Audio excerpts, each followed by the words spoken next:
Gaafa galmaaf baatu gufuu hedduun si mudachuu mala. Yeroo kana egaa gufuu kufinsaa kana gara daandii ce'umsaatti jijjiiruu qabda.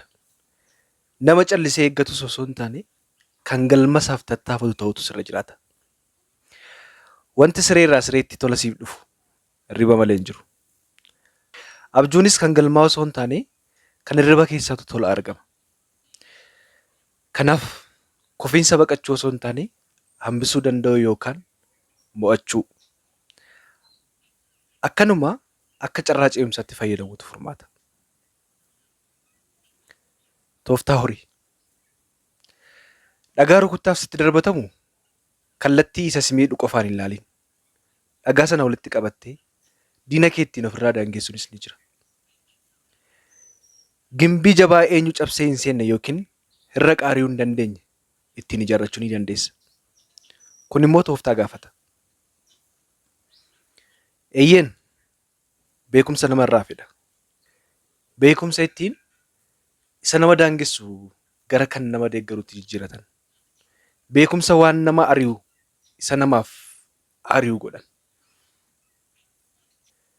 Wanti har'a si dhaabe muuxannoo yoo si ta'e boru sin daangessu. Akka salphaatti irra gulufta. Gufuu si gufachiisu of jalaa buqqisuudhas malee yeroo biraas si gufachiisa. Yoo buqqistee irbaata ibiddaa gootu si gufachiisuuf humna dhabuura darbee ifa siif ta'a. Hanniisaan ho'aa achirraa argamu gara fuulduraatti si buta. Yeroo ati mudhii kee hidhattee kufiinsa gara carraa ce'umsaatti jijjiirrattu garaagarummaa guddaatu jira.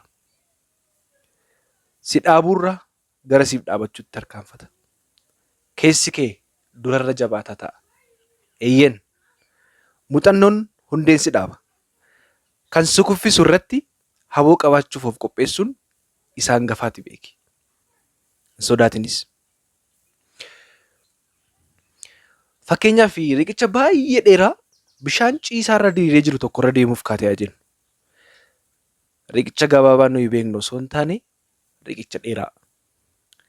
Yoo irra ejjetan hundee lamaan irraa kan nama raafamu ol kan nama darbatu sana. Baay'ee nama sodaachisa. Ca'ii fi hin ca'iin dabaree naqatanii sitti odeessu malu.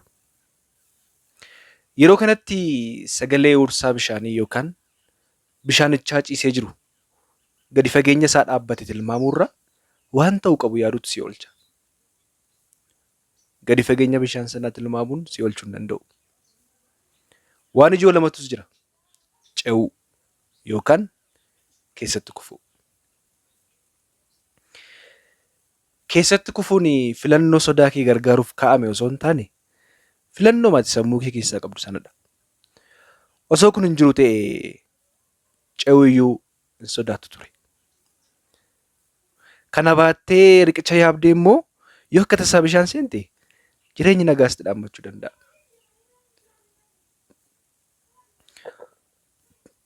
Humni kee kufa akka si oolchuu edda beekte sodaa malee imaluun kufa si oolchuu danda'a. Kun irrannaan immoo bishaan seenuun dirqama ta'a jechuudha. Ta'eef immoo waan tokkoof of qopheessuu qabda. Waan kamiif bishaan daakuu beekutu sirra jiraata. Bishaan kana daaktee akka keessaa baatuuf of qopheessuun sirraa eegama. Dursitee qophaa'aa ta'uun du'a si oolcha. Akkanaan keessa kuttee gamaan ceeta. Galma keedhaaf kufuu waanuma jiru. Garuu kufanii hafuun bu'aan dhala nama taasisa. Mo'amuudhas. Yoo achi ka'anii yoo akka muuxannootti fayyadaman kufiinsi jabiinsa gara fuulduraa namaa ta'a. Nama humneessuu keessatti gahee guddaa qaba. Ati itti fayyadamnaan daandii kee fuulduraa siif bareecha. Akkuma fiixaan bahiinsi xumura hin taane kufiinsi isa dhumaa miti. Kan kufee iddooma kufetti dhumateefi miti. Kufiinsi ta'ee yeroo muraasaati malee harka nama hin kennisiisu. Barataan kutaarraa gara kutaatti darbuuf qabxiin isaa irratti tokko nan kufe jedhee harka maratee taa'urra yoo dareema keessatti kufe keessa deebi'ee bilcheeffate jijjiirama addaa uumuu danda'a. Garuu achumaan addunyaa barnootaa keessaa baanaan isa qabxiin guutuu fi dhabe osoo hin taane isa deemsa dhaabe kanadha kufaatiin isaa.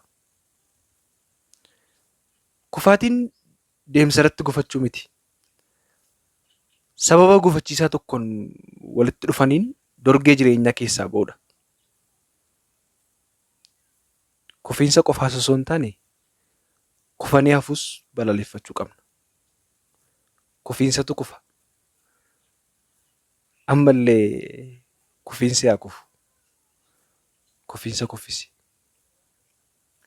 Galatooma.